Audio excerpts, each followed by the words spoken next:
안녕하십니까, 이태윤입니다. 지금 저는 범해의 만달에 와 있어요. 이쪽 상권을 보세요.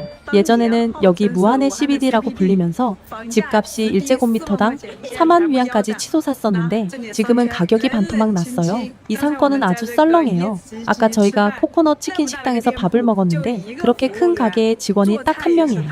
요리도 그 사람이 하고 서빙도 하고 설거지도 해요. 뒤에 보시는 식당은 다 폐업해버렸죠. 이런 환경에서 정말 정직하게 한 푼 한 푼 모아서 돈을 번다는 건 정말 어렵습니다. 보이시나요? 예전에 고급 주택을 샀던 친구의 자산이 수천만 위안 되던 사람이 이제는 저한테 칼로 자르기 링크까지 보내고 있어요. 이 칼로 자르기 링크 내용은 핀두오두오 플랫폼에서 할인을 받기 위해 칼로 자르기 링크를 공유하고 친구가 클릭하면 가격이 낮춰지는 방식을 말합니다. 정말 상상도 못했어요. 여러분의 소비 수준도 줄어들었나요? 무안의 올해 소비는 정말 형편없을 정도로 줄었어요. 예전 무안에 인기 있는 쇼핑몰들에는 사람이 바글바글 했는데 지금은 거의 사람이 없어요. 지하 1층에 간단한 먹거리 파는 데조차 손님이 거의 없네요. 어떤 데는 12안에 고기 반찬 2가지에 채소 1가지 나오는 도시락 세트도 생겼어요. 지금은 이발하는데도 5위안, 12안인 가게들이 점점 더 많아지고 있어요. 영화 흥행 수익도 올해는 전체적으로 40%나 하락했죠. 그리고 보세요. 핀도어도 가격이 저렴하다는 이유로 지금은 그 수익이 알리바바나 징동을 훨씬 넘어섰어요. 소비가 전반적으로 하향되면서 인터넷에서는 새로운 용어도 생겼어요. 바로 극치 소비라는 거예요. 그게 무슨 뜻이냐면 살아남을 수 있는 최소한의 소비를 말하는 겁니다. 활력과 기회로 가득했던 도시 무안. 그러나 지금의 경제 상황은 수많은 사람들에게 한 번도 경험해보지 못한 압박감을 안겨주고 있습니다. 생활비는 계속해서 오르고 있고 많은 이들이 이미 무거운 짐을 짊어지고 있습니다. 겉으로는 차량이 붐비고 사람들로 북적이는 도시처럼 보이지만 그 이면에는 셀 수 없이 많은 이들의 불안과 고통이 숨어 있습니다. 소비 하향, 주택담보대출 부담, 실업대란, 실물경제 위축, 무안의 현실은 당신이 상상하는 것보다 더 심각할지도 모릅니다. 이제부터 여러분과 함께 이와 관련된 이야기를 나눠보려 합니다. 무안의 경제가 왜 2, 3선 도시들보다도 더 어려워 보이는 걸까요? 오늘 동종업계에 있는 분과 대화를 나눴는데요. 그분이 그러더라고요. 올해 들어 무안의 사람이 점점 줄어드는 것 같다고요. 실제로 지금 무안에는 빈집도 많고 임대가 안 되는 집들도 많습니다. 그럼 저는 생각해 보았죠. 왜 다들 무안을 떠나는 걸까? 무안은 국가가 중점적으로 발전시키려는 도시 아닌가요? 기회가 넘친다고 했던 곳 아닌가요? 혹시 여러분도 사업에 실패해서 고향으로 돌아간 건가요? 아니면 지금 월급이 대부분 3천에서 4천 위안밖에 안 돼서 도저히 살 수가 없어 떠나신 건가요? 혹은 괜찮은 일자리를 아예 못 찾아서? 그렇다면 묻고 싶어요. 무안을 떠난 여러분은 지금 어디에 계신가요? 지금 삶은 어떤가요? 에휴, 여러분 혹시 아시는 분 계세요? 지금 무안의 실물 경제 상황, 제가 말해도 믿기 어려우실 겁니다. 크고 작은 쇼핑몰 안에 사람이 거의 보이질 않아요. 대기업들은 줄줄이 구조 조정하고 임금 삭감 중이고 작은 회사들은 폐업과 붕괴의 경계선에서 아슬아슬하게 버티고 있어요. 많은 사장님이 이를 악물고 버티고 있지만 가게를 지키는 것이 외롭고 막막해요.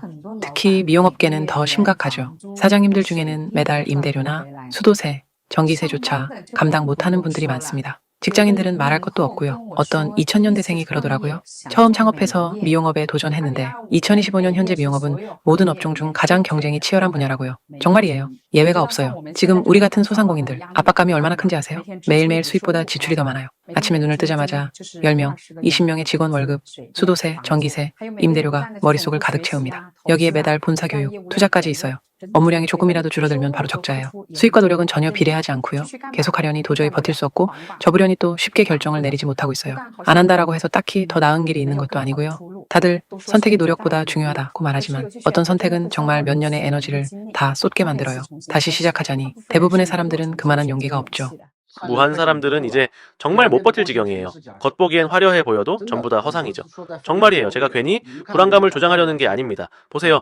매일 아침 저녁마다 길이 주차장처럼 꽉 막히고 상권 안도 사람들로 북적거리긴 해요. 그런데 실상은 이미 지갑이 텅텅 비었어요. 월급은 4천 위안 조금 넘고 주택담보대출이랑 자동차 대출은 억지로 버티면서 10,000위안 넘게 갚고 있어요. 신용카드는 돌리고 돌려서 불꽃이 튈 지경이에요. 대기업은 지금 구조조정과 임금 삭감이 마치 만두 찍듯 계속되고 있고요. 네, 가게를 열었던 사장님들은 더 참혹하죠. 어떤 분은 밀크티 가게 열었다가 석 달 만에 20만 위안 넘게 손해보고 며칠 전에 기계 다 폐철로 넘기고 겨우 몇백 위안 받았대요. 지금 무한 사람들 10명 중 8분 적어도 20만에서 30만 위안 정도의 빚을 지고 있어요.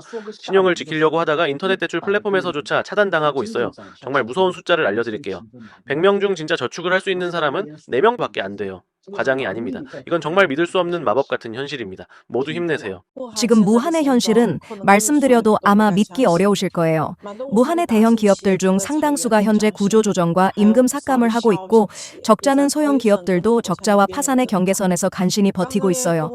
방금 제 고객 한 분과 식사를 했는데 그분은 가족들과 함께 고향으로 내려가서 새롭게 다시 시작해보고 싶다고 말했어요. 우리는 무한에서 마지막 식사를 했지만 전 정말 놀랐어요. 그분은 무한에서 나름 소규모 자영업을 하던 분이었고 이곳에서 수년간 생활해 오셨는데 과연 고향에 가서 잘 적응하실 수 있을까요? 그분 말씀이 요즘은 밖에서 밥도 함부로 못 사 먹는다고 하시더라고요. 매달 주택담보대출과 자동차 대출이 숨을 못 쉴 정도로 압박하고 회사 실적도 해마다 악화되고 있어 차라리 고향에 내려가서 소규모 장사라도 해보겠다고요. 최소한 무한처럼 이렇게 숨 막히게 살지는 않아도 될 거라고 말했어요. 이와 동시에 무한의 실물 경제도 막대한 도전에 직면하고 있습니다. 한때 북적이던 쇼핑몰과 음식점들이 이제는 한산해졌고 상권 내 유동 인구도 급감했습니다. 일부 상인들은 소비자들을 끌어들이기 위해 어쩔 수 없이 가격을 낮춰 판매하고 있습니다. 방금 퇴근했는데요. 여러분과 몇 마디 나누고 싶어요. 요 며칠 사이에 소식을 하나 들었어요. 항구도시광장, 까르푸, 그리고 여러 상점들에 이어 백보정의 이온마트까지 결국 버티지 못하고 철수했다는 거예요. 여러분, 지금 무한에서 일자리를 찾지 못하는 사람이 얼마나 많은지 아세요? 그 많은 실업자는 도대체 어디로 간 걸까요? 지금 무한의 현실은 말씀드려도 아마 믿기 힘드실 겁니다. 직접 한번 보러 가보세요. 거리에 나가면 온통 임대나 양도라고 붙은 점포들 뿐이에요. 예전에 그렇게 붐비던 항구도시광장이나 이팡 북광 같은 데도 지금은 거의 대부분이 비어 있어요. 많은 소규모 기업이 하나둘 문을 닫고 있고 대기업들은 구조조정과 임금 삭감을 진행 중이에요. 지금 무한에는 온갖 배달 대행이나 퀵서비스 일을 하는 사람들이 넘쳐나고 있어요. 심지어 우리 집 아래 노점을 벌이는 젊은이들 수도 점점 많아지고 있어요. 거의 포화 상태예요. 왜냐하면 많은 사람들이 더 나은 선택지가 없기 때문이에요. 결국은 임시 방편으로 차량 호출 서비스, 배달, 노점 등을 할 수밖에 없는 거죠. 많은 회사들이 급여를 지급하지 못하고 있고 몇몇은 수개월째 월급이 밀려 있어요. 어떤 사람들은 월급이 절반으로 줄기도 했고요. 그래서 지금 여러분이 비교적 안정적인 직장을 갖고 있고 월급이 제때 나오고 복지도 괜찮은 편이라면 저는 진심으로 말씀드리고 싶어요. 제발 그만두지 마세요. 여러분이 가진 그 일자리와 생활을 부러워하는 사람이 얼마나 많은지 모릅니다. 지금 무한의 가장 현실적인 상태를 말하면 아마 믿기 어려우실 겁니다. 겉으로는 차가 끊임없이 오가고 도로마다 막히고 있지만 이들의 임금은 실제 1인당 월 소득이 4,000위안 정도밖에 안 되며 많은 사람들은 월 상환액은 10,000위안을 넘고 있어요. 대기업들은 줄줄이 구조조정하고 임금을 삭감하고 있고 중소기업들은 파산 직전이에요. 실물 가게를 운영하는 사장님들 역시 너무 고생이 심해요. 영업을 계속해도 임대료, 수도세, 전기세도 못 낼 정도예요. 진짜 괜찮다고 할 수 있는 가게는 한두 군데 있을까 말까죠. 직장인들 대부분은 오른쪽 구멍 막으려 왼쪽 벽 뜯는 식으로 살아가고 있어요. 신용 기록을 지키기 위해 인터넷 대출을 돌리고 신용카드 리볼빙으로 월 상환을 간신히 맞추고 있습니다. 결국 이 모든 걸 한마디로 표현하면 버티기입니다. 누군가는 1인당 평균 저축이 30만 위안을 넘는다고 하지만 무한에서의 실제 통계는 1인당 평균 부채가 30만 위안을 넘습니다. 이게 대다수 무한 시민들의 진짜 현실입니다. 이런 상황이 계속된다면 우리 모두 과연 얼마나 더 버틸 수 있을까요? 이전 자유아시아 방송의 보도에 따르면 올해 5월 1일 연휴를 앞둔 시점에 무한 시내는 예년과는 전혀 다른 모습이었습니다. 특히 과거에 결혼식 행사가 가장 많이 몰리던 양자거리조차도 지금은 인파가 드물고 분위기는 한산하고 쓸쓸합니다. 소셜 플랫폼 X 계정의 이 선생이 최근 게시한 영상에 따르면 양자거리의 웨딩 관련 상가 건물 내 다수 점포가 폐업한 상태였으며 유리문에는 임대 광고가 빼곡히 붙어 있었습니다. 웨딩홀에 투자했다고 밝힌 한 남성은 허탈한 표정으로 속았어요, 속았어. 전 결혼식 관련 일을 하는데 호텔에 50에서 60만 위안을 투자했어요. 그런데 반년도 안 돼서 손님이 하나도 없고 망했어요. 철거해서 고철로 팔려 해도 가져가겠다는 사람도 없고 중고 웨딩 장비들도 아무도 안 사요. 큰 손해를 보고 있다고 말했습니다. 무한의 각 업종이 생존 위기를 맞고 있는 가운데 인터넷상에서는 극치 소비라는 용어뿐만 아니라 신형 빈곤층이라는 표현도 등장하고 있습니다. 제가 보니까요, 무안에는 요즘 신형 빈곤층이 정말 점점 더 많아지고 있어요. 그리고 이들은요, 뭐든 다 가진 것처럼 보이지만 저축은 없는 사람들이에요. 겉보기엔 아주 번쩍번쩍 멋져 보이지만 실제로 주머니 사정은 얼굴보다 더 텅 비었어요. 전부 화베이 신용카드로 소비하고 있거든요. 수십만 위안짜리 차를 몰면서도 기름값 300위안을 못 넣는 상황이에요. 여러분, 이게 웃긴 일 아닌가요? 예전엔 가난하다고 하면 정말 밥도 제대로 못 먹고 굶주리는 거였는데 지금은요, 사회가 발전하면서 가난이 겉으로는 전혀 보이지 않게 되었어요. 그 사람은 가난하지만 그 사람의 SNS는 늘 행복한 삶이에요. 오늘은 여기로 비행기 타고 내일은 저기로 비행기 타고 SNS에는 점심은 해산물 뷔페, 저녁은 간신히 국수 한 그릇, 심지어 달걀 하나도 아까워서 못 넣는 경우도 있어요. 그 사람 수입이 낮으냐고요? 아니에요. 오히려 그렇게 낮지도 않아요. 그런데 돈은 다 어디 갔냐고요? 주택담보대출, 자동차 대출, 각종 대출에 여자친구 선물로 에스티로더까지 사줘야 하니까요. 그러니까 요즘 같은 시대에는요, 손에 조금이라도 돈이 있다면 아껴 써야 해요. 무거운 주택담보대출을 짊어진 무한의 가정들에는 지금의 상황이 그야말로 감당할 수 없는 위기입니다.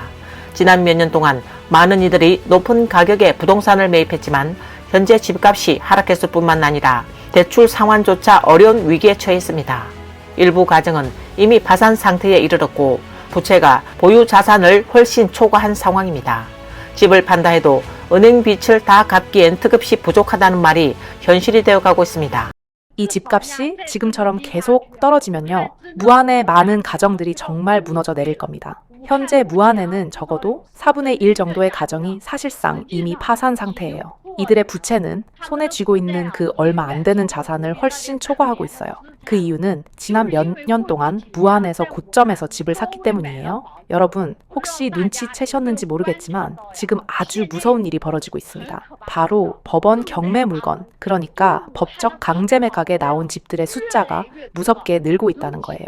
수십만 위안짜리 낡은 집도 있고 수백만 위안짜리 고급 주택도 있어요.